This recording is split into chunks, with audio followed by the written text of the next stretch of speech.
വിഖ്യാത തബല മാന്ത്രികൻ സക്കീർ ഹുസൈൻ വിടവാങ്ങി. ഹൃദയ സംബന്ധമായ അസുഖത്തെ തുടർന്ന് അമേരിക്കയിലെ സാൻ ഫ്രാൻസിസ്കോയിൽ ആശുപത്രിയിലായിരുന്നു അന്ത്യം.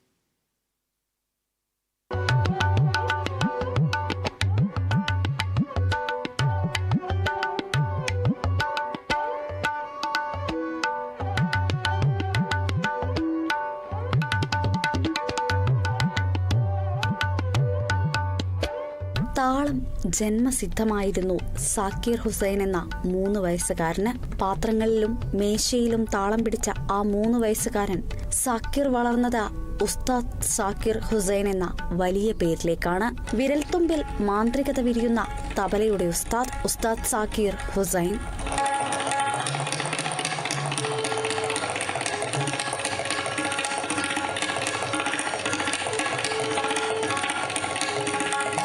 പിതാവാണ് ആദ്യ ഗുരു. തബലവാദകൻ ഉസ്താദ് അല്ലാരാഖ ഖുറൈഷിയുടെ ശിക്ഷണത്തിലാണ് തബലയുടെ താളം നിറഞ്ഞ ലോകത്തിലേക്ക് പിച്ചവെച്ചത്.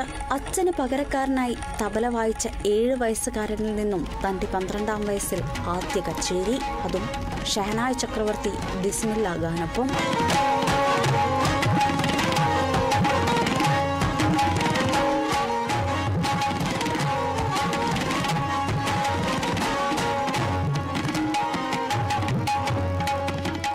പിന്നീട് പകരക്കാരനില്ലാത്ത സംഗീത സാമ്രാജ്യത്തിലെ ഒരേയൊരു മാന്ത്രികനായി. മുംബൈ സെന്റ് സേവിയേഴ്സ് കോളേജിൽ പഠനം. 18-ാം വയസ്സിൽ സിത്താർ മാന്ത്രികൻ രവിശങ്കറിനൊപ്പം കച്ചേരി. വാഷിംഗ്ടണിലെ എക്കണോമിക്സ് കോളേജിൽ അസിസ്റ്റന്റ് പ്രൊഫസറായത് 19-ാം വയസ്സിൽ.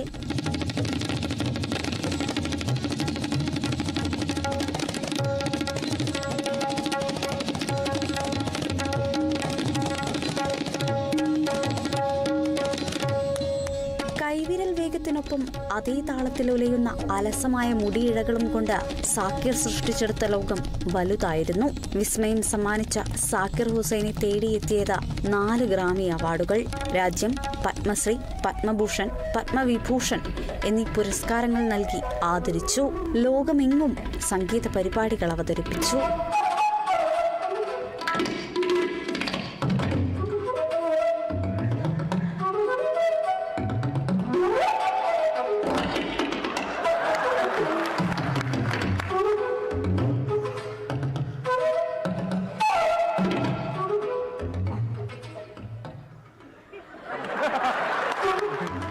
കുഞ്ഞു സാക്കിർ ഹുസൈൻ ആദ്യമായി കേട്ടത് ദൈവനാമങ്ങളായിരുന്നില്ല, തബലയുടെ ബോലുകളായിരുന്നു അത്രേ. തബലയുടെ താളം മുറുകുന്ന ആ കൈവിരലുകൾക്ക് സംഗീതം മാത്രമായിരുന്നു ദൈവം, സംഗീതമായിരുന്നു മതം.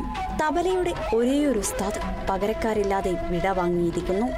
ആ താളം നിലച്ചിരിക്കുന്നു. കൈവിരലുകളിലെ ചടുലവേഗത്തിലെ തബലത്താളം ബാക്കിയാക്കി. തബലയുടെ മാന്ത്രികന് ആദരാഞ്ജലികൾ. News desk, Kerala vision news.